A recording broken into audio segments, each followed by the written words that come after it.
ক্ষেত দেখো, পুরো মাঠ জুড়ে আলু, শুধু আলু আর আলু, আলু গাছ আর আলু গাছ, ঘন আলু।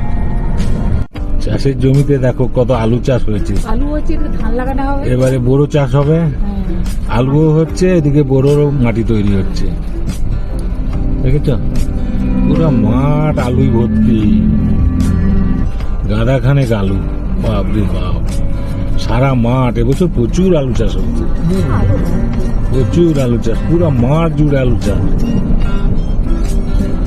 আর আলু হয়েছে লক লক করছে গাছ দিয়ে, খুব সুন্দর আলু হচ্ছে, আলু চাষ যা হচ্ছে খুব সুন্দর হচ্ছে। আলু